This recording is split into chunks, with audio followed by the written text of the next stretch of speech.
Good morning and welcome to finals day of the St George National Under-26 pairs live from Mount Eden Bowls. Great to have you with us.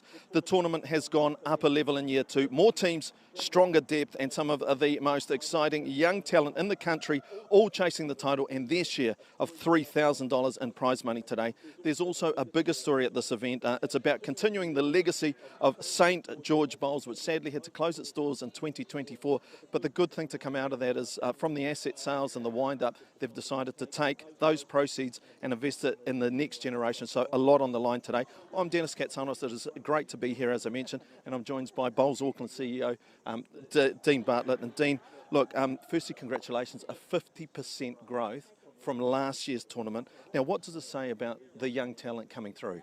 Yeah, afternoon, Dennis.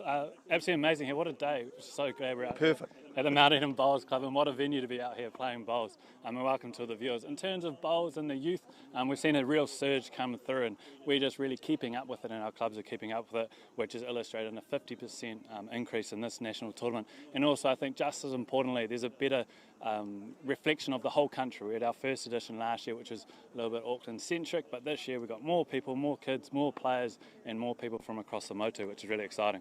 How important is this tournament for the future of the game? Because it looks like it is the youth tournament, to going forward. Yep, we wouldn't claim all of that. There's heaps of awesome youth tournaments around the country. We've got awesome one in Canterbury, Wellington and Auckland specifically, all linking up. So what we're trying to do is create more playing opportunities throughout the country and that national level as well, to ensure these kids have multiple opportunities, not only to win but also to play with their peers. Now, Dean, I know you're busy, don't go anywhere though. Let's have a look at our results from the quarterfinals, which took place this morning before we came on air.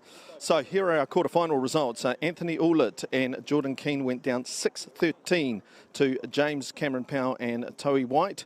In a replay of last year's final, 2025 champions Hannah Dawson and Henrietta Scott, too strong for 2025 runners-up, Adam Blucher and Liam Hill. 18-5 the final score on that one. Avanes Pariachi and Edward Tutai Jr. went down 15-4 to World Junior Indoor Mixed Pairs champs and Blackjack squad members Cameron Hodder and Brian Atkinson, and Lee Warburton and Adam Bailey. What a great display from them up against David Motu and Kaisen Buchan. 17-2 the final score there. So that means that our semi-finals look a little bit like this. Our TV match is James Cameron Powell and Towie White up against our defending champions, Hannah Dawson and Henrietta Scott. And in the other semi-final, we've got World Junior Indoor champs, Cameron Hodder and Brian Atkinson, up against Lee Warburton and Adam Bailey. That's all on Sky Sport 9. And our final will be broadcast from 1 p.m. So plenty of great bowls for you to enjoy, take in and sit back and just, I would think, it's a perfect day, perfect for bowls. And Dean, not only have we got a great sort of domestic scene, you mentioned Canterbury, Wellington, this tournament, etc., but this tournament gives a lot of opportunities, and this age group gives a lot of opportunities for our young folk to actually get out there and take on the rest of the world. You mentioned to me off air about the Lions tournament and some Oceania tournaments in the future. Yeah, there's heaps of outstanding tournaments, not just domestic but internationally. We've got the Oceania Challenge coming up in November, which is a New Zealand under-26 team to that. So what we're trying to do is really have these as selection tournaments that all filter through at that regional level, national level, and then internationally as well. Obviously not age restricted, but the Commonwealth Games are coming up later on this year, which bowls is a part of, one of only a few handful of sports there. So the opportunities for youth especially to get into bowls, and then to also, if they wish to, progress and really succeed at that high level, or just have some fun with mates. Fair to say the future's looking bright? And bowls, definitely. Okay. Well, thank you very much, Dean. Yeah, let's get some bowls underway. I know that our bowlers are waiting. They're all sort of looking around. Everyone's going, okay, television guy, wrap it up and get us over to our commentators. So I will do just that. Yes, in our first semi-final, let's get on with things. Brendan Walton in commentary with Simon Poppleton. Yeah, thanks, Dennis. It's a pleasure to call this one. It's always great to see the future generation of bowlers coming through. As you mentioned, we have Henrietta Scott here on the mat, looking to start, waiting for the umpires officials. This is going to be an exciting game for sure. Last year's winning team looking to do it again, already taking off last year's finalists. And there's the bell in the background. As Dennis mentioned, I'm joined in commentary today by Simon Poppleton. Simon, you've Young at heart, I would say. You've definitely interacted with a lot of these players throughout the years and obviously know some of them through your connection to indoor bowls as well. Simon, what are you looking most forward to today? Well, again, it's a case of what a year Hannah Dawson has had, Brendan. She's probably the youngest female bowler ever to win a national title this year. She played in the Tekapuna 4, which won the national championships in Tauranga, playing 2, and at 19, I think I stand to be corrected, Brendan, but I think she probably would be the youngest female ever to win a national title at 19. Yeah, there was definitely a discussion a couple of weeks ago when that happened, and we do believe she was the youngest female. Obviously, those in the bowling community will know the likes of Taylor Bruce and Selena Goddard, and they had won in their early 20s. So we do believe that at 19 she does hold the record. A couple of guys had won sort of 18, 19, but definitely the youngest female to win a national title, which is quite an achievement. Absolutely. And backing up from this last year, obviously as well, Brendan, with Henrietta winning this last year, beating, as they say, as we said in the quarterfinal, to beat the finalists from last year, Adam Blucher and Liam Hill, convincingly too, actually, to be fair, wasn't it, Brendan? So obviously continue on with their good form. So it should be an exciting match. Now, James Cameron Powell, here's a chap who has won a national champion pairs. Yes. With Jordan Keane last year. Yes, last year won the national championship pairs, and that was quite a breakthrough for those boys, really, from out of Stokes Valley and Wellington.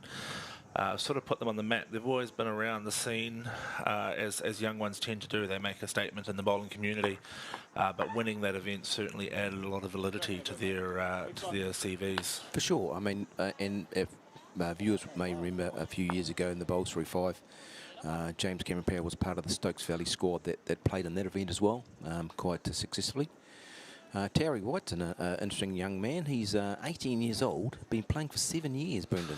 Yeah, started really young, at 11, obviously, if you do the math. And I think that's sort of that sweet spot, really. I know a lot of these guys probably would have started in high school, so that sort of 13 to 15 age range.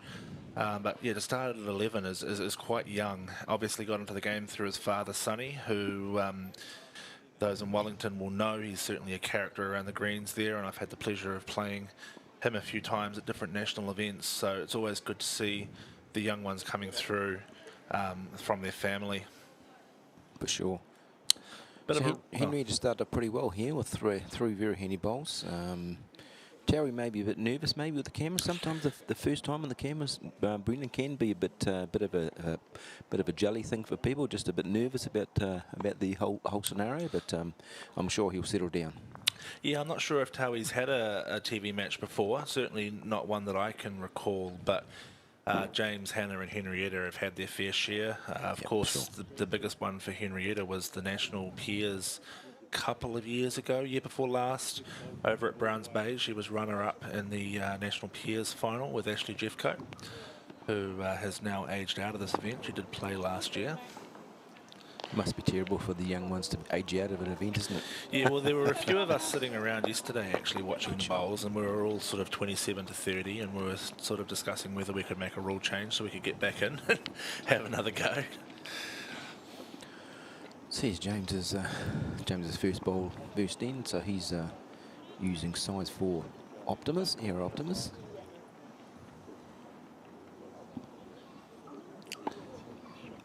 Yeah, a little bit of pressure for James early on. One thing we noticed yesterday watching the play, Henrietta was certainly setting up good heads, creating a lot of opportunities for Hannah, not having to force her to play too many big shots.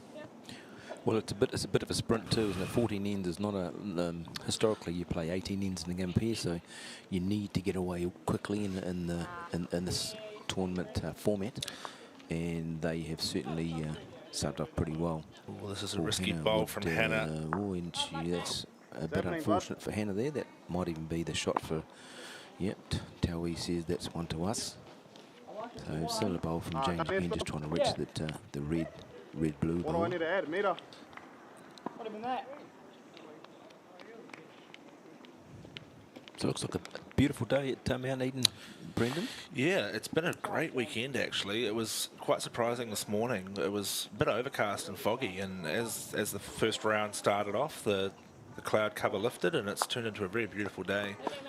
The Mount Eden Bowling Club is probably one of the prettier bowling clubs, not just in Auckland but around the country really. It's got a very old school clubhouse, as we saw at the top of the broadcast, and sits right underneath Mount Eden. So when you're on the green, you can look up and see all the I was going to say spectators, tourists is the word I was looking for. Tourists. All the tourists on top of the hill looking down, watching the bowls. So this end, it turned around quite dramatically with one bowl, with Hannah turning over the show, with probably the third shot of James Cameron Powell's his first bowl. And it looks like there's going to be at least a one-shot start for the Stokes Valley side. So James on his back end, just trying to make a conversion shot. It was definitely an interesting start from Hannah Dawson. It's a little on the tight side, that's all. He's going to make contact, but he didn't quite have the weight to reach the head. It's definitely a very interesting shot choice there from Hannah. Most people would probably play the safer open side. You've got all of Henrietta's bowls there on the right to rest into. I guess the danger was trailing it to the purple, but yeah. Oh, okay. Ooh, So wow. So Henrietta's measured that, and it's still one to the it's still one to the Henrietta Scott and Hannah Dawson combination. It's interesting. All the players indicated throughout the head that they were likely one down. So that's the beauty of having the measure. It always pays to double check, especially when it's close. Towie did mention to James that they did have one, didn't they?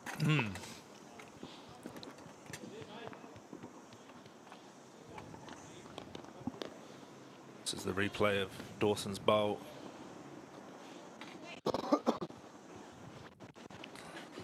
Which, as we now know, pushed James's into second shot.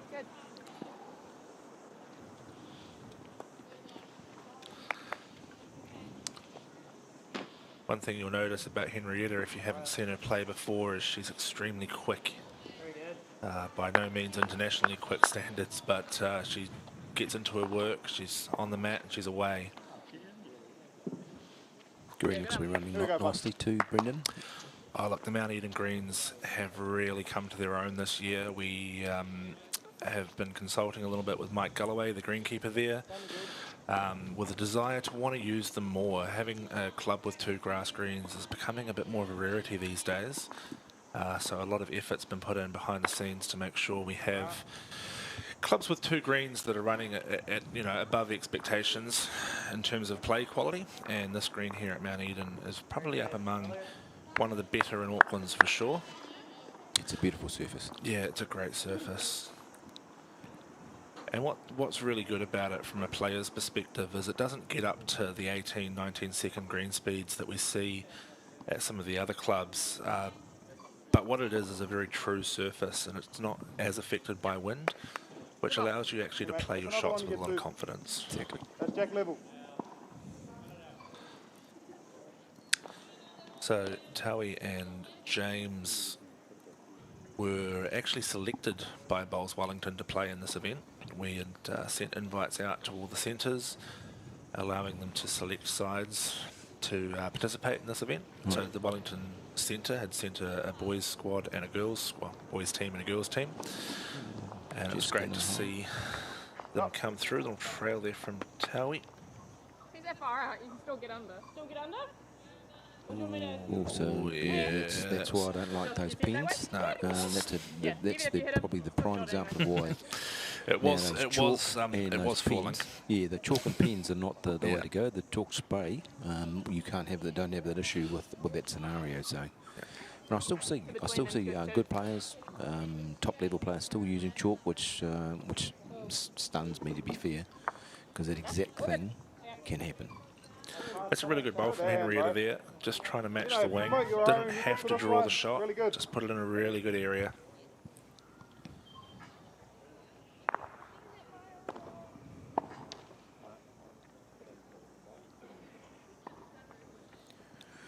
So Towie's using, for those who are non-bowlers or new to the game, he's using a Taylor Redline SR bowl, size 4, which is pretty much a normal size bowl for male competitors. Brendan? Yeah, I would argue that most male competitors would use a size 4 bowl. We have the Optimus have a range of bowls where they have half sizes, so you can get like a 3.5, 4, 4.5. So I don't, you don't see many 4.5s, but the 3.5s are definitely a bowl that some of the bowlers are choosing to use. I do know Lee Warburton playing in the other semi-final uses a 4.5. Right. So Hannah plays with a Taylor size 3. Yes.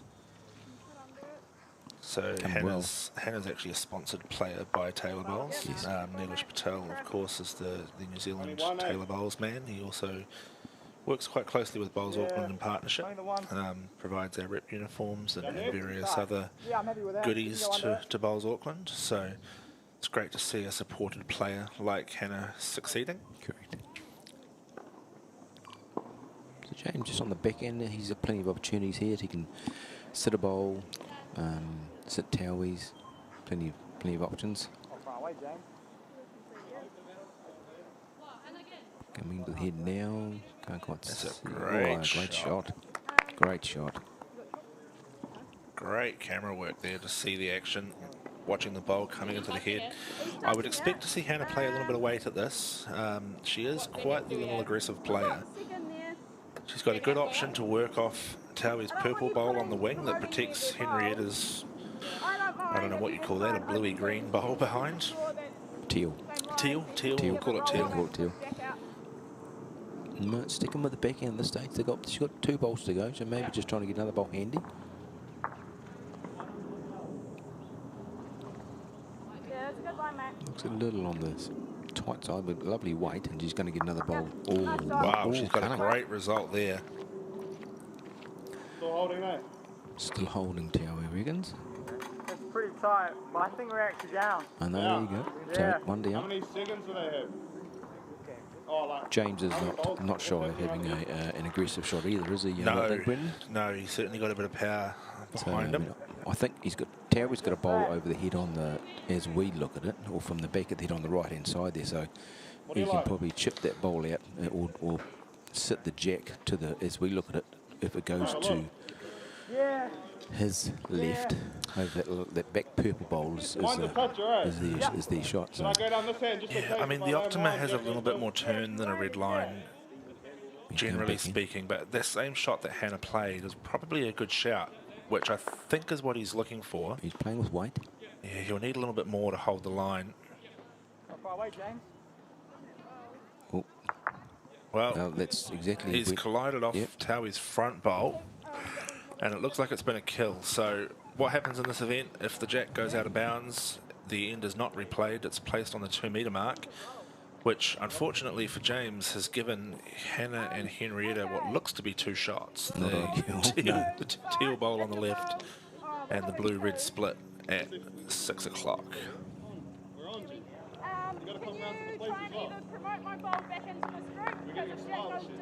Plenty of room still.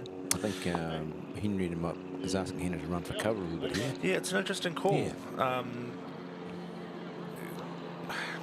I would have thought just drawing another one tight would have been the shot, but yeah, I mean, I get it. It's they're looking to trail, but at this early stage, it's 1 down on the board. It's a very small target, though. Yeah, the sensible shot is just to draw it. Yeah, second shot's a good result here. Really, I don't think there'd be any aspiration to do anything else but a draw here from James. Yeah, interesting call. Opportunity for Hannah to put a bit of pressure on there. Oh, he's stalking it. Is he going to hold up? If he gets a little piece of it. Yep, good shot there. I think that's what Hannah should have done, really. Yeah, I tend to agree with you, Simon. Yep, 1-2 orange. So for those that haven't sort of watched bowls before, the winner of the previous end, the lead can choose to put that mat, see the dotted line all the way up and back to the tee. You can choose to put your mat there, and then you have to throw the jack a minimum of 23 metres from the front of the mat. So if this goes and doesn't go in the ditch, it goes past that white mark and doesn't go in the ditch. That's called the T, or the 2 metre mark. So this would be about probably 24 metres, Brendan, I think, because it's only about a metre from the front, isn't it? Yeah, it looks like he's got just a dot or two back from the tee. The dots aren't actually measured as a science, but they're roughly about a pace, which is about a metre. Yeah. Gives you a little bit of an indication.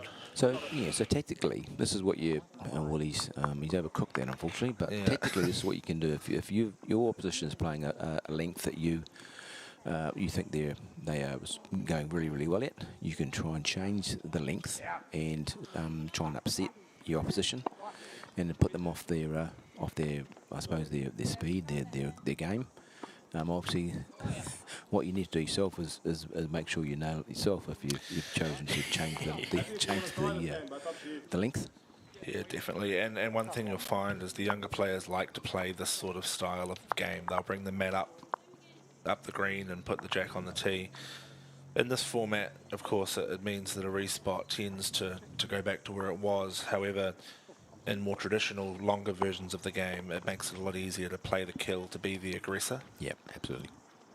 Well, I think Taui's, unfortunately, he's not converted his speed with the jack to with bowl, unfortunately, but he's got another one. That's why they give you 3 bowls, Brendan. Yeah, no, Piers is very forgiving. It gives you that 3rd bowl. And it's a bit early to say, given that we've only played 2 ends, but he did struggle with his weight this direction on the first end. It wasn't this length by any stretch, was it, though? Was it? It was quite a bit longer. And I wouldn't think the green was playing anyway, and by that I mean sometimes the green will play slower a certain direction, which is often caused by the wind, or a green might be ever so slightly sloped, which wouldn't be noticeable until you roll a bowl. He's looking closer to the jack. He needs the jack, really, again. My word. If he stays on, at least he's on the island, as they say. Look, we've got to remember he's 18. You know, it's in his first time in this sort of environment with the cameras. So, done well to get this far. Good shot here from Henrietta. Very good. Good shot. This is one of the reasons why the girls won last year, Brendan. Henrietta was very, very consistent up front. Oh, look, she's probably one of the best leads going around, probably in this tournament, definitely. Just so consistent, especially in pairs as well. She's had a lot of success across her career in pairs. She's been playing 6 years now. She's only 21. She's got a lot of potential ahead of her. So they're a composite team. So Henrietta plays out of which club, Brendan? Henrietta this season is playing out of the Royal Oak Club. Right. However, Henrietta hails from the Hawke's Bay, so she's also associated with the Kiatoa Bowling Club in Hastings. She travels back there in the summer. Her parents own the strawberry farm. Ooh, so yum. she heads back to the Hawke's Bay throughout the summer season, which is inevitably the bowls season, of course. So she shares her bowls between the Hawke's Bay and Auckland. However, most of her competitive stuff now is Auckland based. Right. Hannah belongs to the Pakuranga and Howick bowling clubs, as well as Takapuna over on the North Shore. The mighty Takapuna, I must say. Yeah, well, I was reluctant to bring it up, but I'd be in trouble for not mentioning it. Well, national title holder for some ladies. Yeah. Lisa Dixon, Lauren Mills and Doreen, along with Hannah Dawson at 2. Beautiful. Should perhaps explain the inside joke there is that Simon is also a member of the Takapuna Bowling Club. Very inside joke. So that's a nice handy one from James. It's, you know, he needed to have one somewhere handy because it was looking a bit dire. So Hannah, interesting. Hannah on the forehand. I'd have thought they'd have gone backhand because the bowl of James was jack high, so she could sit that bowl, and because it's going quite quickly, the danger would be if you were on skinny, well not skinny, would be on the jack and moving it. So interesting to see what James does here. Just probably drawing. No, he's on the forehand, so he's looking at just again trying to sit the jack or grab So the ball grabbed the jack.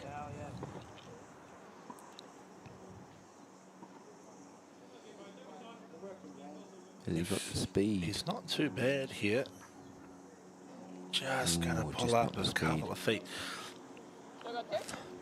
It's the right kind of shot to play. If he can get a piece of that jack, it'll bounce off Henrietta's shot bowl and pop over to his own. So no real danger here for Hannah. She can sit that orange or draw the jack. Not bad. Not bad at all, actually. Yeah, even if Very she can good, sit yeah. Henrietta's bowl, that's Yeah, a very great good. shot.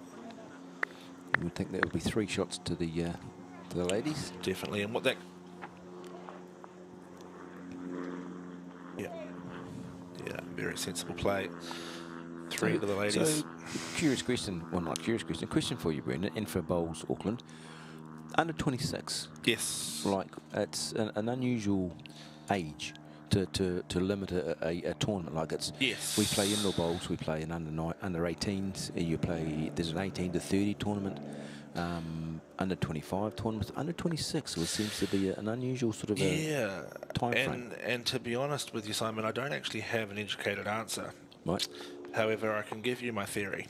All right. So, That works. Obviously, for those in the bowling fraternity will be aware of the Kitty Hawks tournament. It's an under-21 singles event, and it was run in Auckland for a very long time. And it sort of wound up around, I want to say, the 2015s-ish. And that was basically just because that era of young talent aged out. And at that point, there wasn't a lot of young people coming through into the game. That's since been revived by Bowls Wellington, and it's played in Wellington every Easter weekend, so I would say a majority of these players will be heading down to Wellington after this to compete in that event. And then the other event, which was mentioned at the top of the broadcast by Dean, was the Burnside under-26 singles. Now that also started as an under-21, and again, as players aged out and the need to keep the numbers participating arose, the tournament raised to 25 and then eventually raised to 26, and that's kind of where it landed. In Australia, they play a lot of under-25 stuff. However, for some reason, World Bowls have decided that under-26 is what they're going to support and endorse. And I guess all the rest of the tournaments now have just aligned to that under-26 space. Each tournament's a little bit different. Ours allows players to be 26 and under on the day of the tournament commencing. Some have a specific date. I think Burnside's date is somewhere in October. And then World Bowls have their own definition of what under 26 looks like. But it's a great little stepping stone, I guess, for those 18 to 26s to get a decent run at age grade bowls once they pass out of that under 18 or secondary schools bracket. Right, there we go. Thank you for that. Yeah, really long answer to a simple question, but... Please have asked you the theory of relativity. We'd have finished up the whole broadcast. Look, we only have an hour and 45 to play this game, so that's getting a bit on the nose. Another great end from Henrietta here. This bowl's just going to come around her own or straight into it, but either way, finished in a good spot. Yeah, Tau is again, we've got the third bowl, one long, one short, so he's got an opportunity to save, give James a bit of a hand here. Gets him away nicely, doesn't he? He does. He gets them out really smooth. He's got what I'd call a very silky, long delivery. Just a bit quick again. He's a bit unders and overs so far, Towie, but plenty of time. It's only the fourth end, so.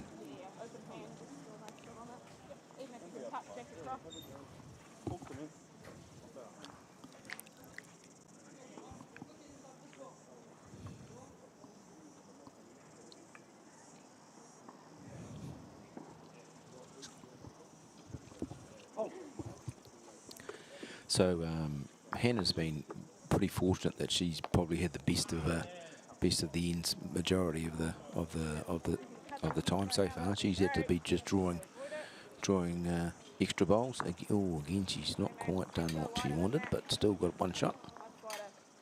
That's the beauty of having a good lead, Brendan, isn't it? You don't have to worry about too much. You just have to be drawing cover bowls or just drawing other shots. Yeah, and I guess it's the old thing in pairs. When you lose, it's always the skip's fault, but when you lead, it's generally... Oh, when you win, sorry, it's generally the lead's responsibility. Having a good lead in pairs is critical to the success of the combination. Not only do they build the heads, but they also direct the skips into playing the shots that is required. Bit under, I think. Yeah, a little bit under the line. Can get to Henrietta's bowl, though. Speed wasn't too bad. He's probably a foot away speed-wise. Just come in wider, mate. Just bring that green out. You can land out here. It's fine. Yeah, it's better. Maybe still a bit narrow, but... It's a little bit under the line here, Hannah, but again, she's got reasonable speed. She's got to duck under Towie's. Yeah, she's promoted Towie's bowl again. No, that's not the first time she's done that, sadly, for Hannah. Again, it's a little bit surprising from Hannah because there is a little port there through between her own shorter bowl and Henrietta's bowl to get into the jack. You don't have to be around that bunch to score. So no one, they've really, neither, or all four of them haven't actually taken enough green at any stage to win this hand, have they? They've all been under the line. Which indicates it's quite a swinging hand. Yeah, you see it really get just past halfway, and the bowl really bites in. She, she could be maybe. might have just squeezed her way in there. No, Towie, or no real response from Towie, so you'd think it's still got James, maybe still have the shot. It looks still there. That's the best green we've seen from anybody on this end. Here it comes. He pulls up. Yep, very good. Yeah, great bowl from James. Are you thinking two, are we? I think we'll see a measure for sure. One, mate. It still was prior to that was Hannah's bowl. So one shot to the Stokes Valley combination. Important there that they did score there. That there's a big difference between 4-2 and 5-1, isn't there? Really. Definitely. So Towie's again not quite as far up as they did last time going this way. Interesting that the two ends they have one going towards the clubhouse.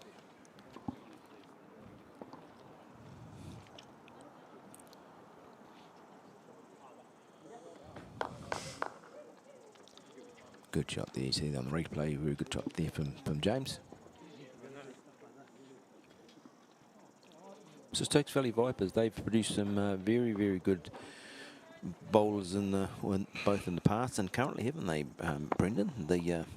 Quite a few New Zealand representatives and very solid players. Yeah, I mean, probably most notably Blake Signal out of Stokes Valley, currently in the Blackjacks framework, has been over in Australia playing in Premier League pennants lately and a few other different tournaments. His daughter Lily is here as well, participating as the Wellington female representative. She was quite unfortunate not to qualify for the final 8. She finished 9th. Well, no, not 9th, 10th. Right. But yeah, certainly made a strong showing with Shavana Williams. And you've got, I think you've got Finbar McGuigan, who was in the New Zealand mix, as well. Yes, he's come out of Stokes Valley as well. Seamus Curtin, who was now a resident of Adelaide, another one of the Stokes Valley young brigade, if you like.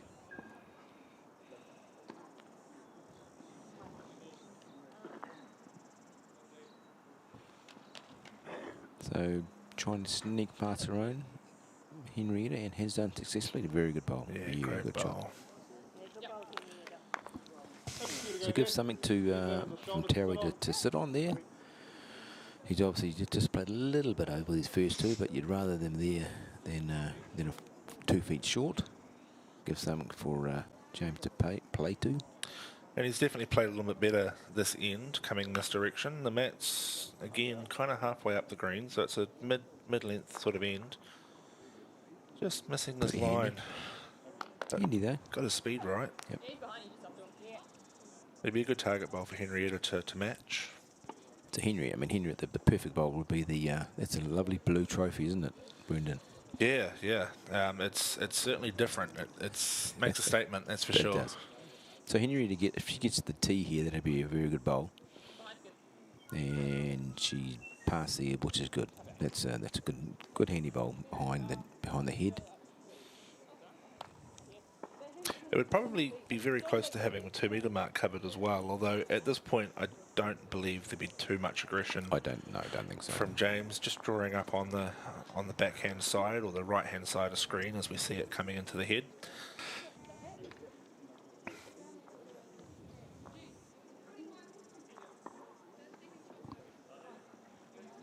So our 45 time limit here, Brendan, for 14 ends, correct? Yes, correct. Yeah, obviously, as you mentioned before, Simon, traditionally pairs would be, well, traditionally these days, pairs would be 18 ends. And, yeah, anywhere from a 2 to 2.5 hour time limit. This event, a little bit shorter. The idea behind that is they get a few more games in and they can play a few more people, get that social side of the game going. And with the respot jack also, it keeps bowls in play, so we're not having to replay entire ends. They get good, yeah, things keep moving basically. Sure. So, James is searching a bit here. If he gets the jack, he's just going to miss. It's definitely the intent. Yep. Well, he's only one down, so he's not too much danger of dropping a number. So the opportunity, you know, it's a win-win really. If we can sit the bowl or grab the jack. Better line from Hannah this time. Yeah, speed looks good too. Get the inside of the purple. It's still, did enough. Well, it'll be enough. Did enough. It's sitting a little bit more jack level than Towie's bowl, so. Still, I mean, you're still really only drawing if you get the jack at the bonus, but you holes for bowls, as they say, and there's plenty of room for an overweighted bowl to just sneak through and get nothing, which would leave Hannah with 2 and the opportunity to draw a bonus one with her 3rd. Yeah, I do think if you're James now, you're just pulling that speed back a yard just to have a better chance of your bowl finishing in the area.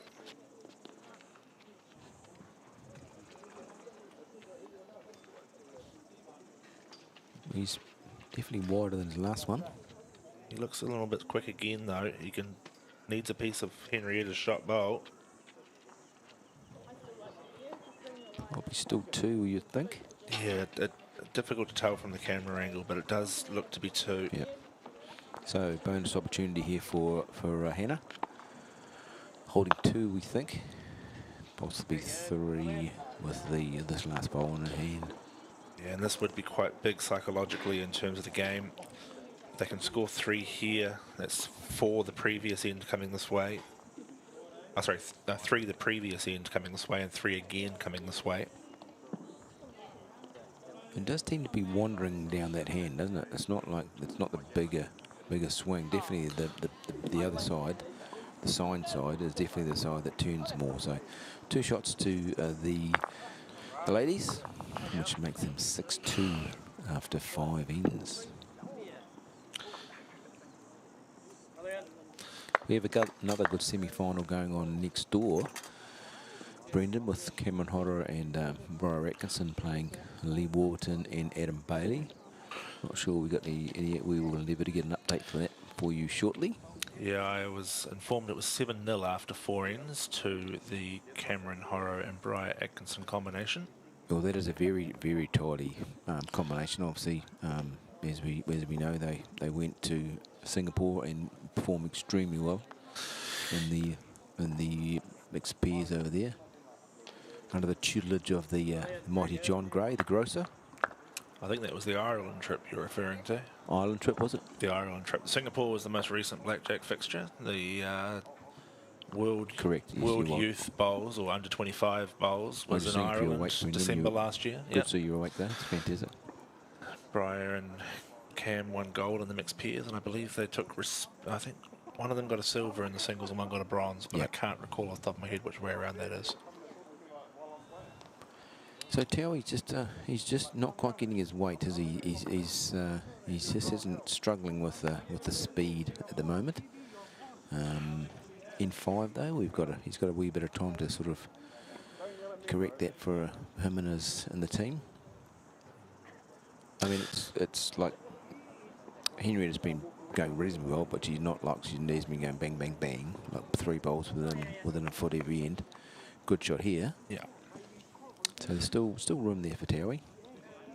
Yeah, it's certainly interesting watching someone on TV for the first time, and the beauty of this is for Taui, you've got someone like James who has a lot of experience on TV, as you mentioned, with the 3-5 TV league, and having won the national titles, he's familiar to having cameras around. Much better effort. Exactly, and the other thing too is they've got Jim Swift up here with the Wellington squad, who's their coach/manager. So Taui has that option to step up off the green when he's directing the head and have a chat to Jim and get some calming words. You'll see Les Eagleton in the background of shot, who is Henrietta's personal coach. She's wearing the Auckland Open JB Ware shirt, and you'll quite often see in the background when Henrietta's not playing, just slipping off to the back and having a conversation, and they'll just be talking about mental things more often than not, making sure they're in the right headspace, keeping focus. It's not necessarily about what shot to play or anything like that.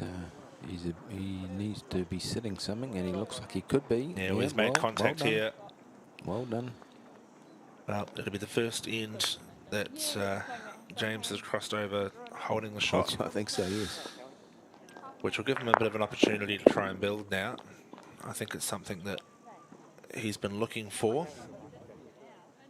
A lot of bowls Auckland signs out there, Brendan.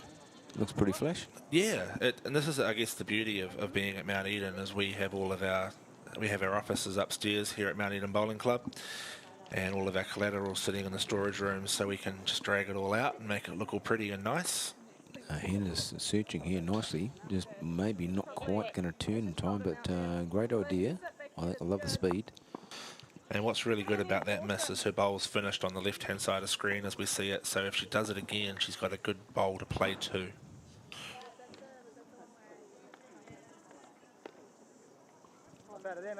So very good in for James, really, because he's got a bowl on the jack and he's got a bowl behind the head, so he's in the best position. He's been in for a wee while. That's probably not ideal for where James want to finish. It does give an opportunity to shoulder there for Hannah to play the similar shot. Yeah, it's both a good and bad bowl, because Hannah's going to come down with more weight. I think the look on her face says she's no. very narrow. Definitely, straight away it's like, oh, hello, that's not where we want to go. It's a typical boy trick, that one. You get all excited and you see a target and you rush yourself. It's important to remember when you're playing those sorts of shots to follow your process. James, he would be pleased he turned his bowl round, because he nearly going to play his bowl as a wrong bias, but anyway. So, I mean, again, James, if he can just draw a similar sort of bowl and just finish in front, he doesn't really want to fatten up the target. But still, it's not that he sat down, so he did tighten up a little bit once he sat down, so still not an easy shot by any stretch for Hannah. And I guess the benefit of where James is finished now is if Hannah does make contact on James's bowls, one will lock. He's only taking one bowl So out. you're only going to remove one bowl. Yep. I still think it's the shot to play 100%. Yep, on the absolutely. backhand, looking for the jack. Yep. Any hit on the orange, yeah, so you get him at a one. You get lucky, you get inside edge, and you can get the jack and possibly only be one down anyway. It's one of those situations where you could play a really good draw shot and still be 3 down. She played that pretty quickly too, didn't she? Yeah, well, she's got it on a better line. It needs to hold though. She is. I tell you what, she's close. That's all though. That's all. Ooh. Close. Wow. Bit of a turning point here. So one ball to go from James. Love that. He would be probably just got a drawing on his backhand again, isn't he? Pretty safe.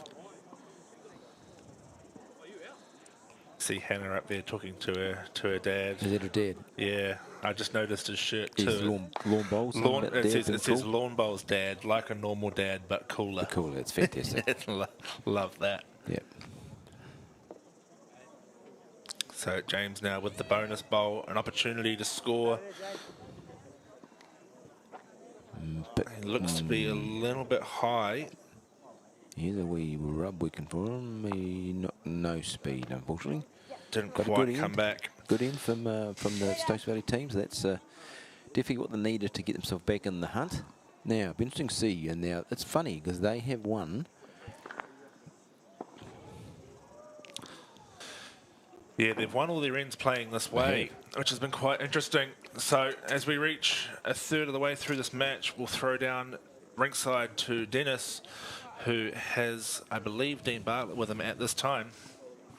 I don't know, last time I managed to get him.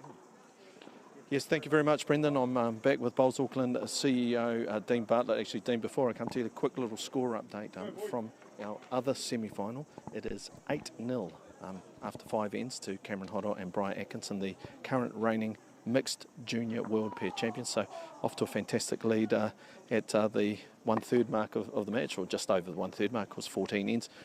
Dean, look, what we were talking about a little bit as we're watching these two games unfold, as I said to you, look, I've played a little bit of casual bowls. I've come down for some corporate days and it's been fantastic. Actually, one of them was here. We had a great day. If I wanted to take it to the next step, what's the way to go about it? Yeah, great question. I can't wait to hear more about your bowling journey as well. Not Dennis. very good, mate, trust me. Sounds incredible. There's over 400 clubs around the country, and they're very accessible and very inclusive to everyone. And as you say, the corporate and the casual, so the one-day events, if you've ever played one of those, or a Christmas party or anything like that, the next step's probably Twilight. So Twilight's your social bowls, 5:30 to 7, with a dinner or meal and a few drinks afterwards, and that's probably your best. Contact your local club, see if they run a Twilight, and have some fun. Now, I was lucky enough to be at Mount Albert Bowls yesterday, and I didn't know that a lot of the bowling clubs offer other community events. Like I think I saw bingo, Pilates, if I'm not mistaken. So it's a bit of a community hub, isn't it, of other activities. It's not just bowls. Yeah, that's one of our major things, supporting clubs to be the heart of their community. And as you say, I think it's a pretty big night at Mount Albert last night. We have a lot of offerings both day and night at bowling clubs, through Pilates, bingo, housey, stuff like that, into the more modern activities as well. St. Patrick's Day was a huge one across the bowling community. Heaps of clubs celebrating that. Anzac Day coming up. I'm sure heaps of clubs will get into that. So pretty much, if you can name it in terms of a community activity, bowling clubs will have it for you. It's interesting you say that, because you look at the world we live in, everything is delivered to your house. So actually having somewhere where you can go and socialise, or even, for want of a better term, educating our kids how to socialise with human beings, face to face. There's pretty much bowls clubs and a couple of other community activities, and there's not much else left. So very, very critical in terms of that community, and everything we hear about is human interaction and face to face. Yeah, bang on. I think it's so cool as well, and this tournament illustrates that the most in terms of any combination or the mixed gender or any gender. So in this tournament, it doesn't matter if boy, girl or otherwise, you can jump in with anyone and play amongst each other, which is really cool. And we had, the girls won last year, and they're still in it. So it'll be really interesting in the battle of the sexes as well as this tournament goes on, who takes that one out. Oh, it's absolutely fantastic. And the other bit that I love about bowls is you've got some young folk here, early 20s, and of course you can play bowls right up to your dying days, so to speak. So they've got maybe a 50, 60-year career ahead of them if they choose to continue playing. Yeah, I think one of the major things we hear out there, especially with the older folk like us, Dennis, is not getting into bowls early enough. So one of the biggest regrets with our somewhat older bowlers is they didn't start early enough. So anyone at home watching this, get off the couch now. We also have an open day down here at Mount Eden. So if you live locally, come down to Mount Eden. Free barbecue, free face painting, ice blocks and all that stuff. Give the sport a go and hopefully you love it. 50 plus, am I too old? Have I lost it? Average. Okay. Yeah. All right, thank you very much, then. I'll let you run around and we'll get back into the bowls as well. 2 fantastic semi-finals underway. Yeah, you're never too young to take up bowls, Dennis. You've got plenty of life left in you yet. 50. Ooh. So we've had, again, going this way seems to be, Towie seems to be struggling with the speed. He's put a couple in the ditch on this length. They've got quite a bit longer than they had previously, though, going this way, haven't they, Brendan? Yeah, they've brought the mat back, which I'm guessing is a tactical decision from James and Towie, just to try and keep that length under control.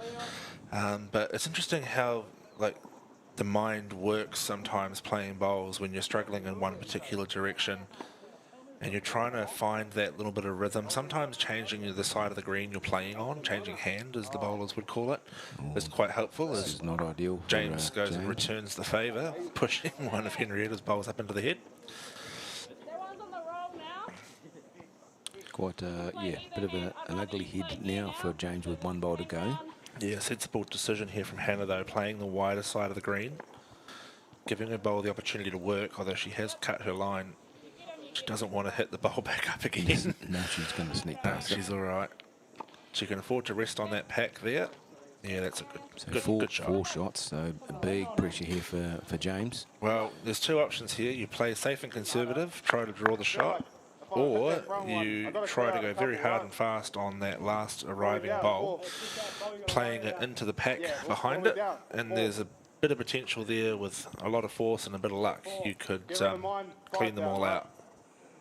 He's just... He's thinking about it. Yeah. Well, unfortunately, his last ball on the forehand is probably right in his draw. Yeah, it looks like he's going to... Yeah, I think that's... Yep, there we go. There we go. Interesting. Oh, no.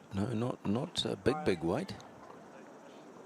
Just seems to... Wow, okay, interesting choice. Yeah, all that discussion sort of was leading me to think he was going to be aggressive. That's... It's not going to do it. So, wow, this could be a turning point. Wow. So, 4 with a bonus shot in hand for Hannah. It was like good weight, but a bit of a...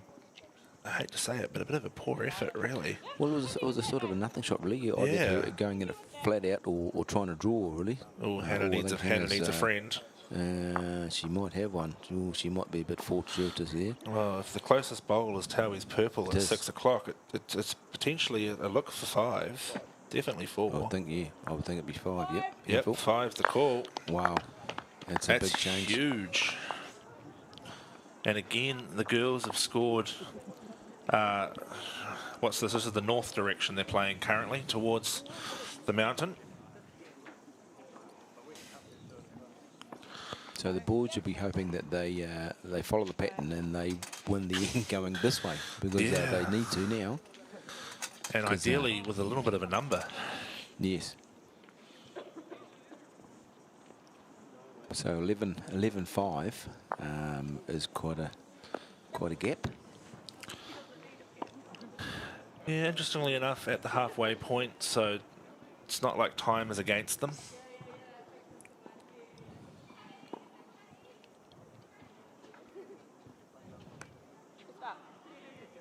Handy starter from Henrietta. Yep, just fine. Yeah, good start on the centre line. So we have been reliably informed from an encyclopedia that Towie has had a bit of a televised game in the Nationals in the 4s with his father Sonny. So not his first time on the TV, but definitely his second. And 4s is a bit different than the pairs, isn't it, really? Yeah, more focus on a pairs than the 4s. Definitely you can hide a bit more in the 4s. Yep. There's a lot more people and a lot more action going on. You're a little bit... you're a bit more in the spotlight in the pairs, because you're always doing something, whether it's delivering or directing. Yeah. So it's not bad. I mean, that's not a bad starter from Towie. Just doesn't have to correct much from there to get the shot. No hat, naughty boy, Brendan. No hat. Oh, look, he's got a full head of hair, Simon. Does it matter, Brendan? Therefore, all you aspiring bowlers out there, always wear a hat. Always wear a hat. That sun is vicious out there, Brendan. Vicious. Oh, look, even just going around yesterday and talking to the players, and they apply sunscreen 4 or 5 times. They still finish up the day looking like tomatoes. Yes. You don't quite appreciate just how hot that sun gets when you're out standing there directly all day. Correct. Not bad, a little bit shy from Henrietta, but still a less shot probably, but plenty of room for Towie to get one in there. Beautiful consistency with their line though.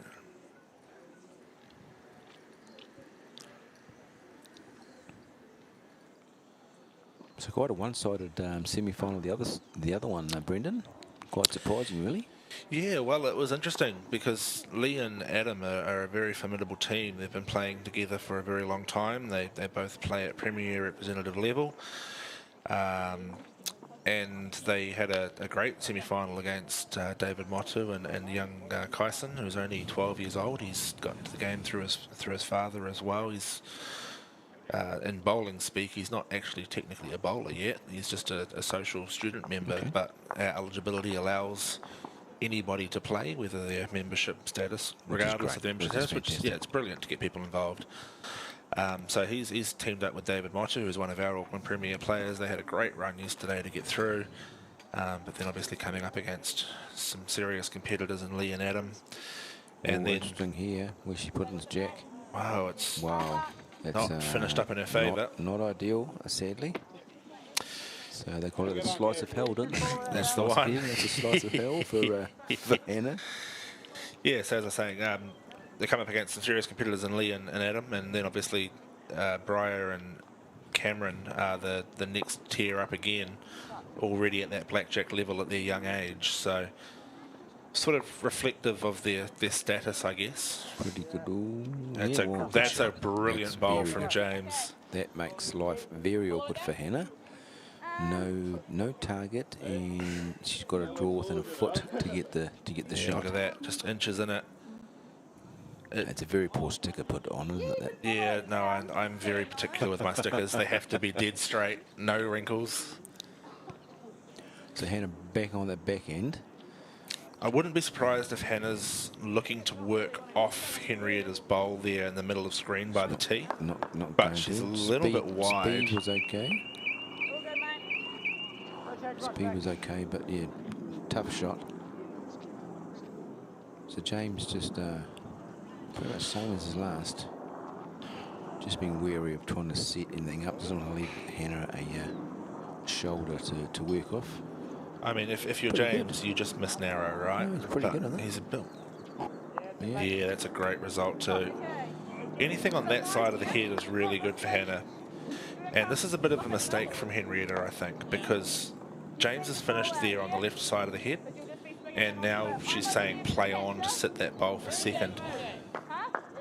Is it the wrong shot? No, but given that Hannah's played her last two on the other hand, as a coach, I'd probably suggest she played the same shot again. She's still got the option to sit the orange bowl for second shot. I think we'd have to agree to disagree on that. Oh, really? Because she had the chance of setting her own bowl up as well. Yeah, I don't. Anyway, yeah, she missed anyway. She's missed anyway. This is big for the boys, though. We talked about them needing to score, playing in this direction, close up the gap. And here's the pattern again, Brendan, which is bizarre. The boys have won again, going this way. Too wide this time, unfortunately. Yeah, good speed there. He'll be disappointed with that because he had plenty of room to get a fourth shot in there, but it's another bonus bowl missed. Yep, again the boys have won the end going towards the clubhouse, which is quite bizarre. These are beautiful club rooms from the Mount Eden. Yeah, big beautiful club Very rooms. historic. Bowls Auckland occupy the top floor there. Top right there, that's where not much happens. Yeah, that middle. No, that's Roz's desk. Oh, You're in trouble. My desk is the middle one. Right the middle window, not much happens. Okay, righto.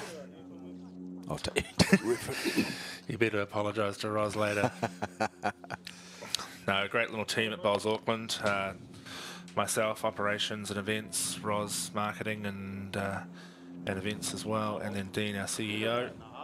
Interesting now that Towie's taken them out right back. So they're really scratching their heads to try and find the length going this way to what's going to work. Yeah, so well, they've also thrown a short jack. Exactly, that's what I'm saying. They definitely changed. Jack met right back and thrown the shortest jack. So that's probably as close as he's been with his first bowl going this way, I think. Definitely an improvement for sure. They've been, to be fair, they've been pretty good with the cameras, haven't they? These ones. Normally, you see events where people stand right in the way, and you've got to work around the cameras.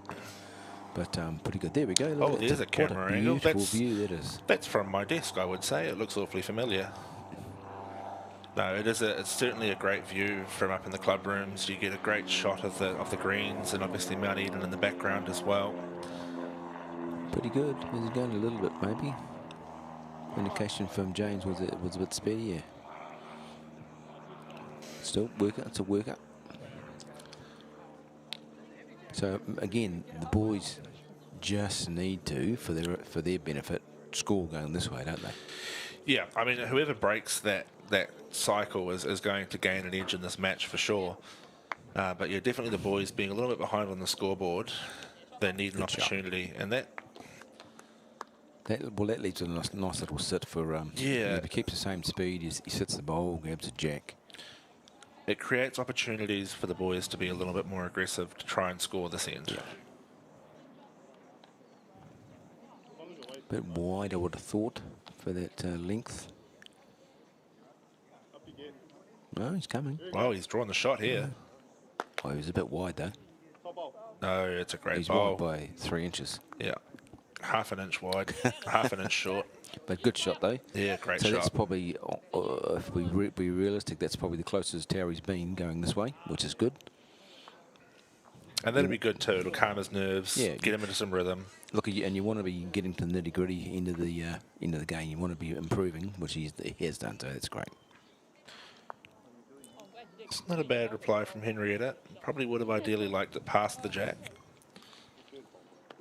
So no balls past the head for Henrietta. Everything past the head is in James's favour, which is a skip is great. You know that there's no dramas if you do happen to get onto jack and it's going to go your way. He'll be just drawing though.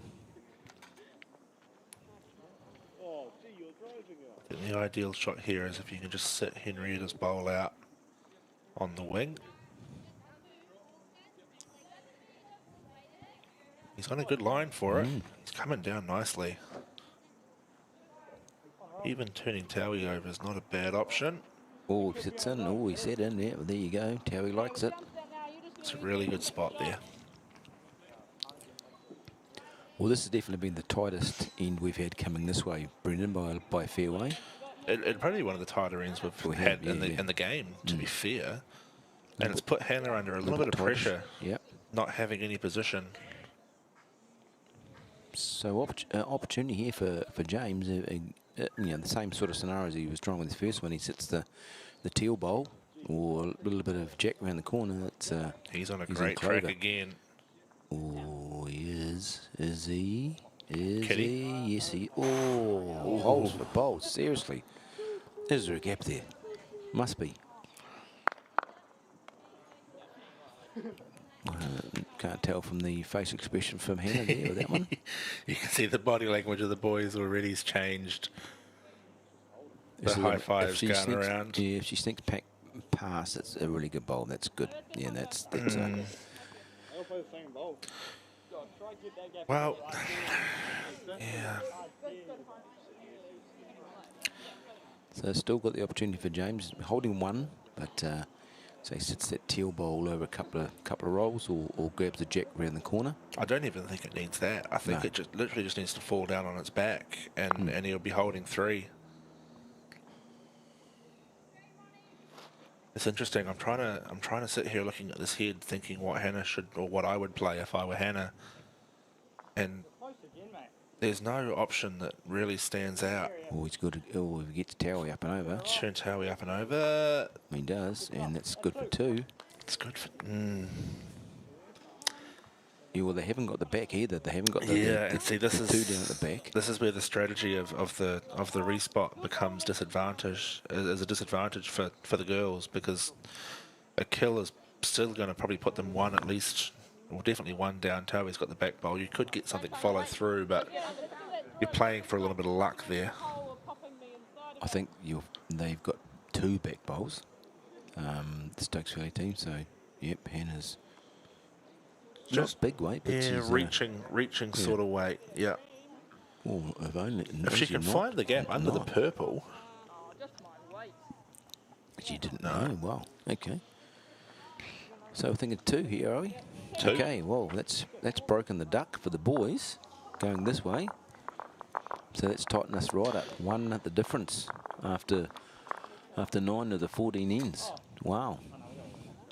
You would think, looking back over the game, the girls have probably had the I suppose the better of the game so far, but just takes a couple of good ends from the guys, and yeah. Yeah, and I guess that comes back to, you know, Piers being a Leeds game, right? Henrietta's undoubtedly played the more consistent game in the lead position, and that's made the girls appear to have better heads. I think James has played a really good game so far. He's played some outstanding bowls, and again, not to discredit some of Towie's earlier efforts, but he's kept the boys in the game. Yeah, absolutely. Well, again, they've gone with Matt back and short Jack. Tried it once, worked well, so they're going to go again. So historically, this has been, the pattern has been, this is the direction that the boys have won the end for the past, how many ends? 4 ends? The boys have scored 4 ends this way, yes. 4 ends going this way in a row. So the girls really need to break that cycle, which the boys just changed at the last end. Great track from Henrietta. Dreamline bowl has that signature late hook. We number 2 from Henrietta. She uses, isn't she? Yeah, little size 2 bowls. Yep.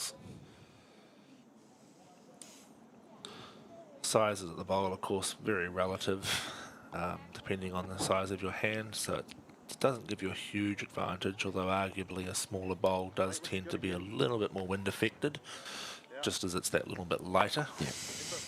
Didn't look to be much wind there today, though, to be fair. No, it was definitely spectators' weather yesterday when the breeze picked moving, up. No, the concrete's not moving. God. No, but usually you can see the flags in the background, or the trees and the bushes will move around. And the signage on the green generally gets a bit of a buffeting as well. Normal line. You don't need to play real tight. Play a normal line. If you run into it, oh well, pass around it. Really good. Okay, and wow, look at that. After 9 ends of 14, Cameron Hodder and Briar Atkinson comfortably in front from Lee Walton and Adam Bailey, 13-4. Bit of work to do for Lee and Adam to get themselves back into that. Still time, but they need to start their comeback shortly. Towie's going to sneak around. Yeah, those familiar with the players will know that Lee is quite the aggressor, so they can come and play an aggressive style of game, look to really attack heads. However, when you're up against someone like Cameron, he's also not shy to send one down with anger, so if that game turns into a bit of a driving contest towards the back end to try and score points, it will ultimately come down to who hits the most and where those results end up. And I think just tactically, Briar and Cameron might just have that slight edge to be able to protect the score that they've got. Yeah, well, again, as we've mentioned, the fact that it's a respot jack rather than a kill can change the way you play tactically. And yeah, I think just with the international experience that Briar and Cameron have, they'll be a bit more familiar to these conditions, as it tends to be more common on a TV nowadays to be playing the respotted jacks. So one maybe 2 on the change around for the ladies.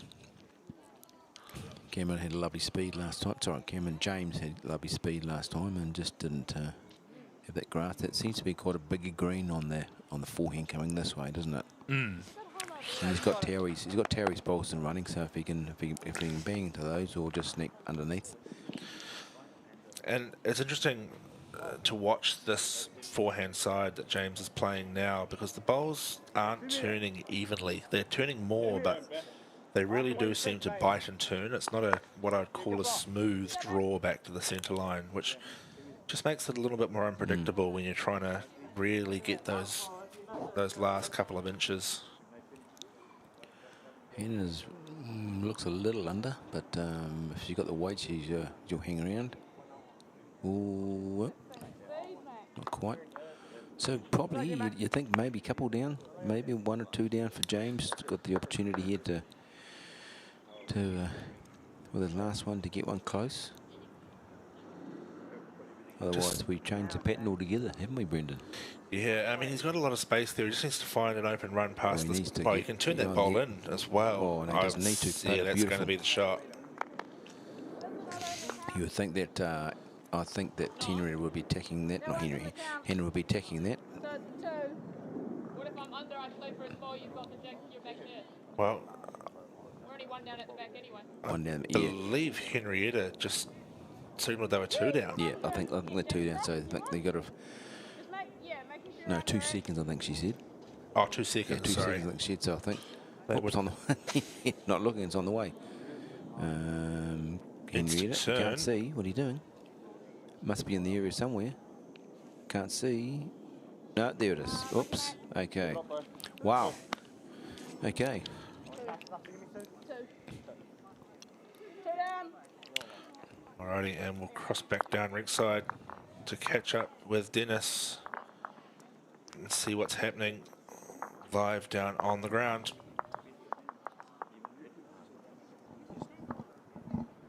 I'm with Hannah Neville, who is the school engagement lead for Bowls Auckland.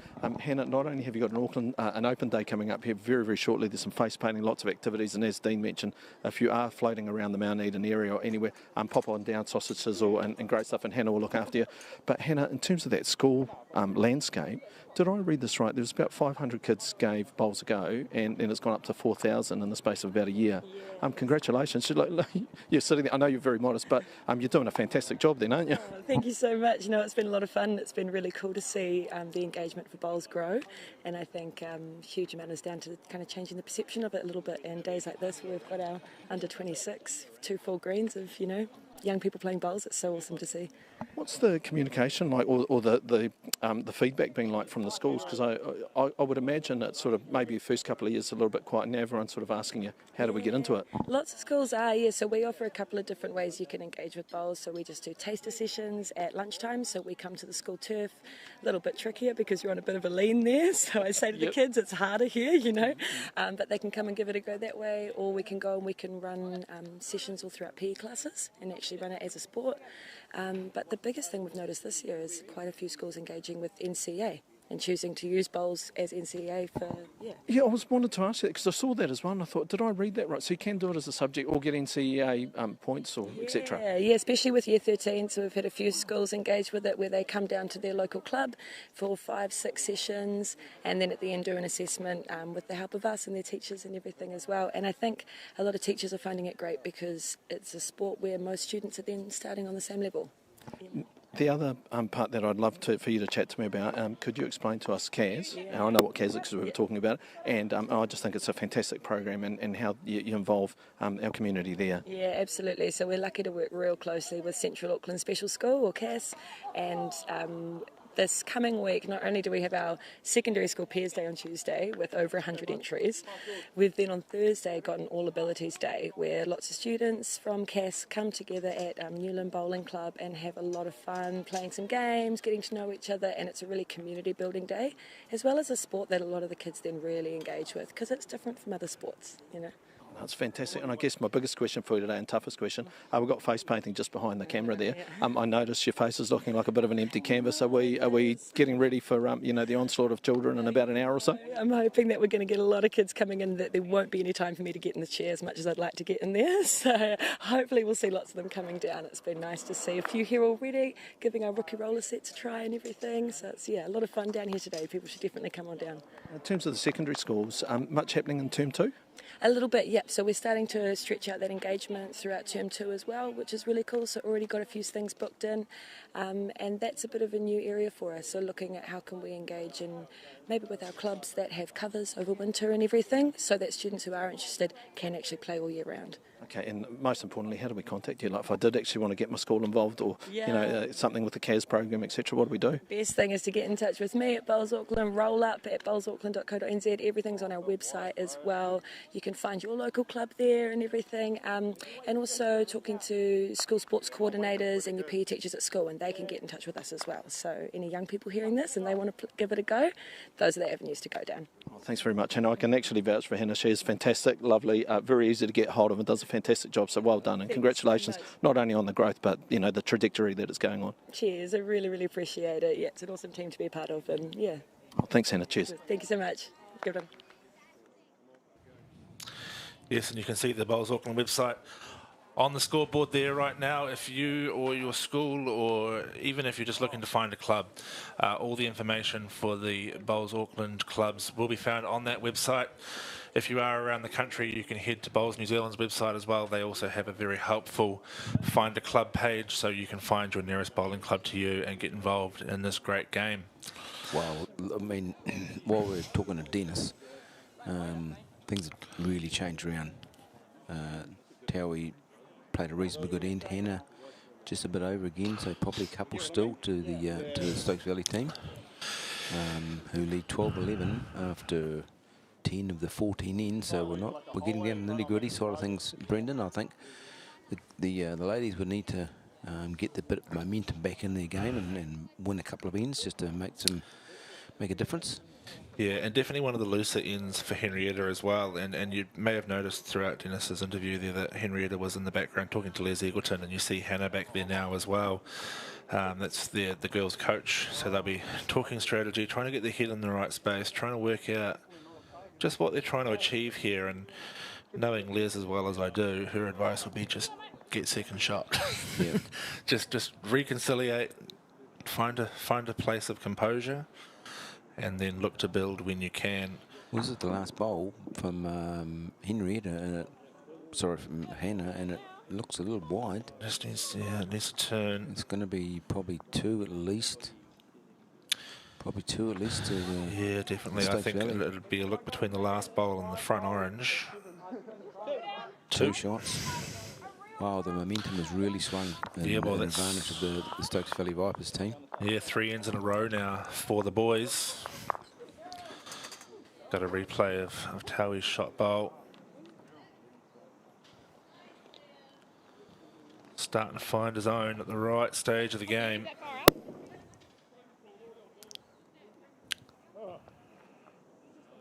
So again, Matt, right back. Just depends where he's saying sorry to.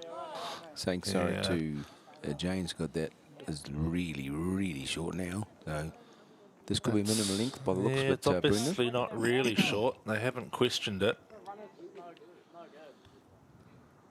Looks as though he has the mat right back at the back. So as long as he's crossed that tee, he'll be legal. Which he has to. But it appears he has to have. Yeah.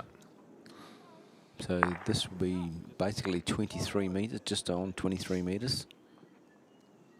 Bowling greens, they range in size, don't they, Brendan? They can be anywhere from 33 to 40 metres, can't they? Yeah, definitely the smallest I've seen around is probably 33. Yeah. The one that always springs to mind for me is Te Puke, just because starting my bowls in Tauranga, it was always the short one. Yeah.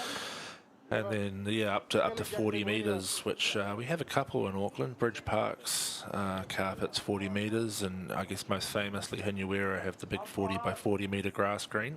Beautiful green. I've played there many times. You walk in the first time you play, this looks like a big paddock. It's huge. Yeah, it just looks like a little farmhouse in the back of a cow paddock, and you've got stuff from Towie. Certainly found his rhythm at the back end of this game. 3 ends to go. The girls really would need to score here, I think. Umpire's been called in the background. You can hear from the next door rink by the looks of it. Yeah. Umpire's obviously gone for a walk up to look at the consolation event. Boy, there's some vociferous umpire calls there. There's not getting much. I don't know who the umpire is. We probably shouldn't shame them. We won't do that. We won't do that. No, it's not. It's Wing and Gwen today. Oh, Wing. Okay. Yeah. I'm not saying a word then. So really, yeah, Henrietta's not playing as well as she was, sadly, but got a chance here with the next one to rectify the situation. Only takes one good one, Brendan, as we know. Good speed from all the players this end, though. And I kind of have a suspicion that Henrietta's changed her hand. She was playing the inside of the green. I think nicely this time. Yeah, I think they both were. No, just going to pull up, I think. Could be enough. Right. No, not quite, I think. Probably one to Terry, maybe. The high five suggests effort, not so much shot. So again, on the changeover, James is probably in the better situation. Probably if he's not got shot, he's not far away, and he's got the ball past the jack, so bit better position. You heard that? Sorry, cuz, that's flying. He might get. Well, a bit he's lucky going to get here. lucky Well, here. He's flying onto the bowl of Henry hits us. As they say, better be lucky than good. He apologises to Hannah. But such is the beauty of bowls. You get some against you and you get some for you, don't you? Yeah, no, it's always better to be a lucky bowler than a good one. 100%. I'm neither, but anyway. That's a pretty good reply from Hannah. Yeah, I think being the really short end, this could be really good or really bad, and it's pressure's on Hannah now. Really, 2 bowls to go. She needs to retrieve the situation with this one. Really, he's out there in the bush again. Is James? He wouldn't find that gap, would he? He would find that gap. Yeah, oh dear. I love that. Okay, all right then. So he's embarrassed now. So and rightly so. But anyway, See, this is where Hannah needs to focus he needs now. to concentrate. Yep, exactly. Yeah. It's on the way, or definitely tighter. Yeah, it always looks a little bit narrow out of her hand, but she has been finishing in good areas. Needs to sit. Not going to.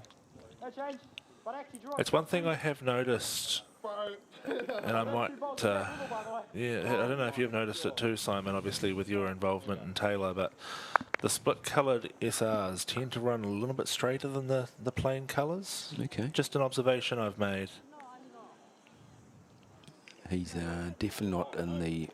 Oh, he doesn't really want the jack here. He doesn't want to move it. He doesn't want the jack here. Well, he's gone with it. He got luck with his first 2, and he's probably changed it all around with his 3rd one, because that he's not ideal, and he's not happy with himself. Ooh. So I think holding 1 was the call there from Henrietta. Yeah. Wow. Well, that's a wow moment. Oh, see, I so that's a 4-shot swing, because he was holding 3. So yeah, that's a wow. Yeah, okay. she's played this very safe in that she's taken a lot of green, but both of those opposition bowls standing up. Yeah, it's a good miss. Oh wow, that's that's a bit of drama. And that end, there was all sorts going on, good luck and bad luck. So he's gone from really good. Definitely. Final result of the other semi-final, and very convincing from the Taranaki duo, Cameron Horo and Briar Atkinson. Yeah, so having conceded with 2 ends remaining, what's that, 12, 16, yeah, so unable to catch up with the ends required. Cameron Horo and Briar Atkinson confirmed as our first finalists for the 2026 edition of the St George National Under-26 Peers.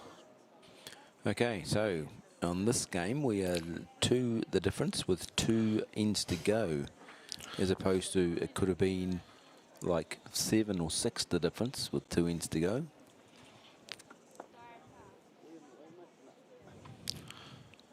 So you would think Henrietta would be playing along, and she has. So the mat's mostly back.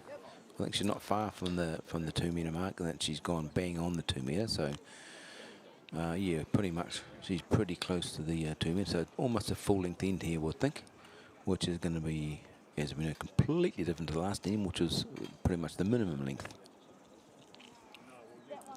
Yeah, and executing those changes are really important, because we see here Taui now's got a little bit of rhythm, and where he struggled early on going this way, just absolutely nailing it with his first bowl. Great shot. That's a brilliant bowl.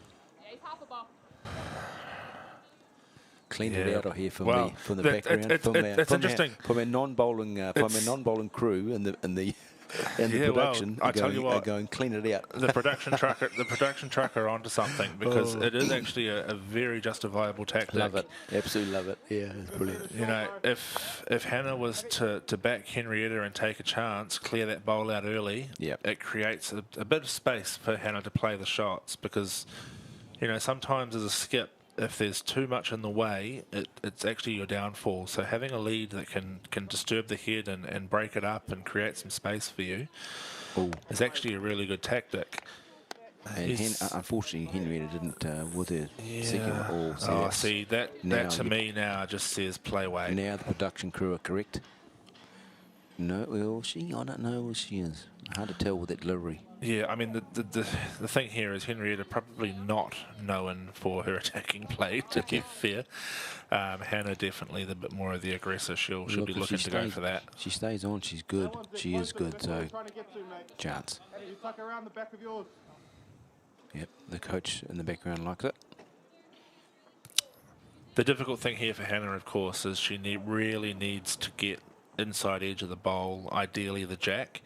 If she hits the outside edge of the shot bowl, it's just going to kill the jack and be placed back with Taui's other bowl holding the shot still. So she needs to be playing on the forehand, finishing underneath the centre line to hit the jack first, ideally. These are, for the non-bowling fraternity, these are the harder shots to play, the ones where you're not drawing. I mean, you're not really going flat out. You're going at a pace where you've got to let the ball turn into the head. These are the difficult shots to play. So yeah, it's what bowlers would call a controlled weight, or like a three-quarter shot. She doesn't muck around Hannah either, does she? She pretty much knows what she wants to play. No, she's playing this just sort of a bit more, a couple of yards. No, I don't think she is. She pretty much was only drawn. That's only draw weight, really. Hasn't quite got past. No. That's probably needed to be. Yeah, as Henry was going, you needed to be a bit more forceful, I think.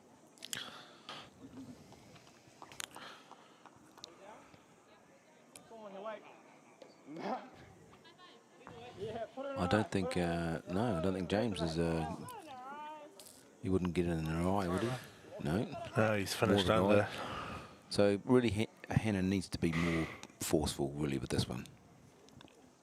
I don't think that is forceful. It's just a draw as well, doesn't it? She's trying to almost pop it off on the draw, which. Well, she's not bad. She's not bad. If she gets second shot, she'll be happy. I mean, yeah, fair effort. It's a difficult shot to play. Very difficult shot to play. And even now, like if she was to play that same shot and make contact on the shot bowl, it's only going across the head. It's not going back to her own. No. I think she's got to be a bit more. She's got to be ditch weight, really. James is in the area. James doesn't want to touch it either. Oh, no. He hasn't. He's played a goodie. Well, this is a big bowl. They dropped 2 here. It will be 4 down last end, so they need to get a result here for Hannah. And unfortunately, James's last bowl has actually finished in a really good spot, which means the best result Hannah can realistically hope for now is 1 down. So she's really got to draw second. She needs a bit of luck off Henrietta's not getting it. Right. So two shots at this stage to the Vipers. So if he can draw a third one, that'll make it very difficult last end. Well, it's a very small correction for James. If he can just beat his last bowl, he'll definitely be in the count. So plenty of space. See young Kyson in the background there, 12 years old. In his first year of bowls. Safe, he said. Safe. He let it go. It's always what you like to hear. Yeah. Well, holding 2 after what happened last end, like with his last bowl, and he held 3 and then gave it away. Safe is good, and it does mean that the boys hold a quite good advantage going to the last end. 16-12, 4 shots difference. That's a big. There's been 1-5 scored. Yeah, the girls scored 5. That was going the other way. Yeah, true. So, yeah, look, Towie's come onto his game in the last probably 4 or 5 ends, isn't he? Really, that's made the difference. I think the leads have swapped around in the way they've been going. I think definitely, definitely they've come on their game a bit more. The guys in the last probably 5 ends. But where there's life, there's hope, Brendan, as we know.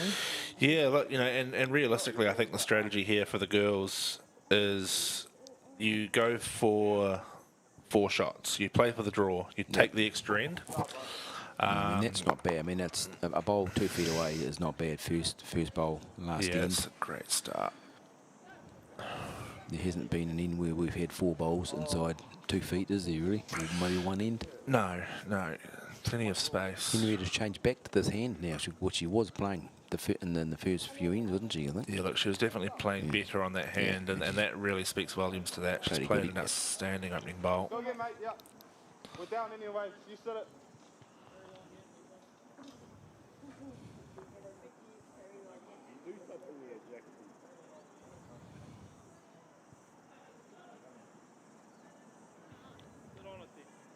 Bit of interest, holding the pose, bit under. All right, bud. Speed's good. Don't change your weight. Speed's very good. Hope all Henry can do is just keep on plugging them in there.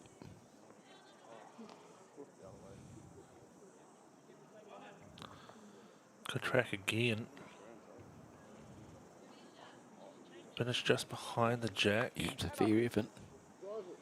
Very good bowl. It's great bowling Tell you from what, Henrietta. last end you need 4. It's a fairly good start. Yeah, she certainly stepped up to the occasion. Now, do we know whether Towie's got a bit of a... he definitely... I wondered with James whether Towie's got a bit of a... He's definitely got a drive on him, that's for sure. It would be silly to play full weight here and waste a bowl, but certainly a nice sort of swingy shot. He looks a bit under. Yeah. Yeah, I don't mind the theory. I don't mind theory at all. You know, they've got 4 bowls up their sleeve, 4 shots up their sleeve. So, you know, they take those 2 bowls off, and it's pretty much game over. But she's good again, Henrietta here. I think James might be going a bit quicker. Yeah, this is the best. If it gets back around behind the kitty, it's the best of the 3. Yeah, that's a great shot. What's really good about that bowl too is it's just. I mean, there's probably a bowl's gap between the 2, which means, there you go, you can see it really clearly from that shot. He'll be going quick, though. Yeah, if James is going quick, it means that one of Henrietta's at least will stay in play. I think he'll be going real quick here. Yeah, well, you know, any one of the bowls or the kitty. Oh, he's... fire one wide. He's rushed himself, I think. Okay, this puts the asset on, the second one, doesn't it? Really? Wow, yeah, and of you're course 3 down if Hannah puts a 4th one in here. Every miss just adds to the pressure too. I mean, it looks like a neon light, doesn't it? 3 teal neon lights there looking, hit me. Hannah needs to turn in here. Maybe. Yeah. Is he going 5-2 here? Are we going 5-2? It looks like it. Yes, we are. Close. He's close. Yeah, no, he gets the jack clean in the ditch. He's got the jack. Yeah. Well, has he killed it? Yeah, it's definitely killed it. Shot out to the left. So that'll probably be 1 shot, I would imagine, to the toucher in the ditch. Pretty hard to get 4. We need a reverse angle to see where that bowl went, don't we, really?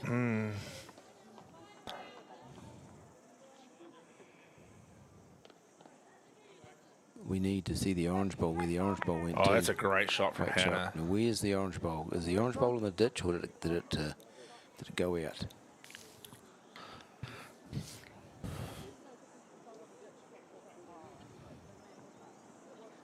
If we can get a reverse angle to find out where that orange bowl went, that'd be great. That drive was pretty good.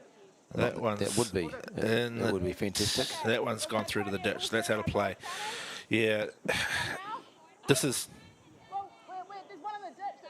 There we go. So there we go. Good information. There's one in the ditch. We didn't know where that went. It did look like it gone in the ditch, but it was. So, I think what's trying to be explained here is Hannah needs to play James's shot, run the teal bowls or drive the teal bowls, and just try and get them as far up the green as possible. Excuse me, if it is a Hail Mary, but if Hannah hits it clean, her running bowl will also come through. It doesn't have to be pretty; it's just got to hit. Well, hello, Mayday. No. Yeah, no, it's not All the over. finest. Well, That's it. That's the game. A comeback win from the Stokes Valley Vipers team there. Yeah, so it will be one to the girls on the scoreboard for the last end. However, it won't be enough to catch the boys on the final end. So that will see James Cameron Powell and Taui White advance through to the final. And then we see the final score confirmed, 16-13 to the Stokes Valley team. Coaches come up, shake hands, all the niceties. No. Henry getting there with a high five. Yeah, the camaraderie between the players. There's the other beaten semi-finalist, Lee Warburton there, congratulating the other teams. So well done. We've seen a good semi-final. I'm sure we'll see a good final ensuing when we start again at 1 o'clock, I would think, Brendan. Yeah, look, it's going to be an exciting final, right?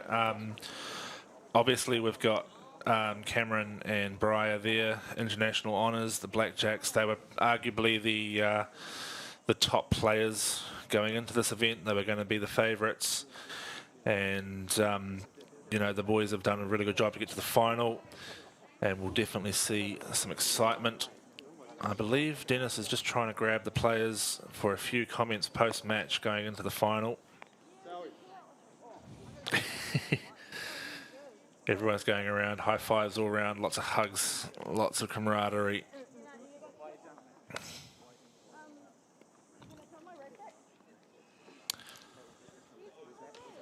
Alrighty, so we can see the players there now ringside with Dennis, so we'll throw back down to Dennis for some words from the players. Well, James Towie, congratulations. Look, I won't lie to you, when I was watching the start of that game, I thought the girls had it and they're back to defend their title. What was the turnaround point where you guys came back into this game and pipped them right at the end?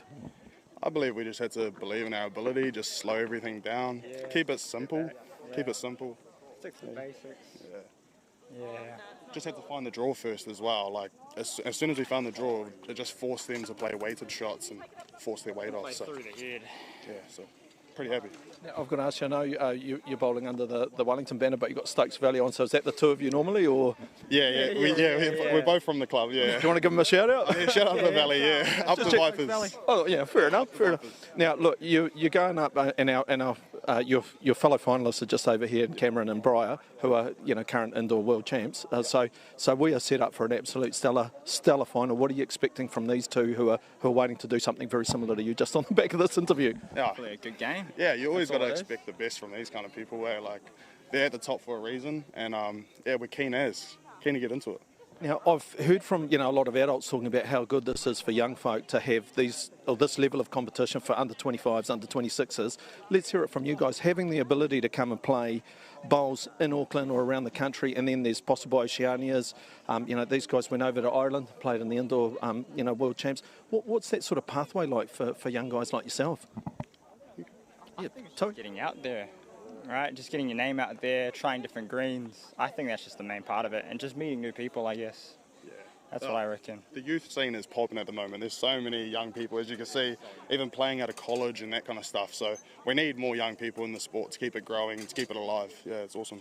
Is it fair to say I could see you two sticking with it and doing a lot of travelling and playing a lot of bowls around, not only domestically but overseas as well? Yeah, 100%. Oh, he's only been around in the game for not too long, but oh wow, you guys are amazing. Like this is awesome for him, and it's on to next places, on to the next one. All right, well, thank you very much, gentlemen. I'll see you in the final. I'm going to just walk over this way and talk to our other finalists. Cameron Briar, congratulations. You made it through there. Quite a convincing one, to be fair. Now, look, I was just saying to the boys about going up against you guys. You've had a fantastic run of late, not only in this tournament, but you were world mixed indoor junior champs, having played in Ireland. Before we get into today, what was that experience like? And congratulations, it's so cool. As a New Zealander, having our kids do so well on the international stage, it's awesome. So Cameron, if I could start with you, that experience? Yeah, no, it was sick. Like, the level of bowls was crazy, so to get through, it was like sick. Brian just carrying me through all these, so it's good, yeah, you know. Yeah, and Brian, did you carry? You can say if you carried him. We're very modest, us Kiwis, I must admit. Not at all. I definitely did not carry him through. We managed to gel quite quickly together. It was kind of our first time playing together over there, and like Cameron said, the level of bowls once you leave the country just increases tenfold, really. And for us to have that experience to gel so quickly, it was just like a extra advantage going into those really tough games. So by you saying gelling quickly, have you not played together for a long time? Because you look like you've played together for ages. No, not till that was our first time when we went over. You're there, joking? So, yeah. No. Oh, wow. Yeah. Okay, that is incredible. So what do you think it is? Is it personalities? Is it bowling styles? Is it just you complement each other, you can do stuff that Cameron can't do, or vice versa? Yeah, I think it's like a lot like complementing each other. Like, we're both quite good at drawing, but we can also play like a bit of an upshot. So, you know, if I'm not there, he's definitely there, vice versa. And we've both watched each other play for like the last 8 years. So I think that's helped. Like, we kind of know how each other play without having to play together. So I think that's really helped. What about yourself, Cameron? What do you think's the key to your success of you two? See, like, as I said before, Brian, just leading off the front, just building. We know how to build a kid, like how we play, so our play style is definitely similar. So. Okay, well, let's get into today. Have you seen much of James and Towie before? Do you know what to expect from them? Were you expecting maybe Hannah and Henrietta as defending champions, or what's your take on the match you're about to go into just after 1 o'clock? I don't think we really knew who was going to win that game. They both put up like a pretty good games this past weekend. But we've definitely seen how James and Towie have played in the past, and it won't be an easy game, we don't think. So. In terms of Mount Eden Bowls, what's the rink feel like to you guys? Is anything a bit different to back home? No, it's pretty similar. They're pretty nice greens, both of them. So. That's sweet. Yeah. Okay, and before last question, any shout outs anyone you want to say hi to while the camera's rolling and you're on the telly, and you know, could be club, could be personal? Yeah, Paratutu and Rahudu Bowling Club back home, so and my parents, of course. What about you, Carl? Yeah, shout out to my parents as well. Peter Gooden and Herbie as well. So thank you.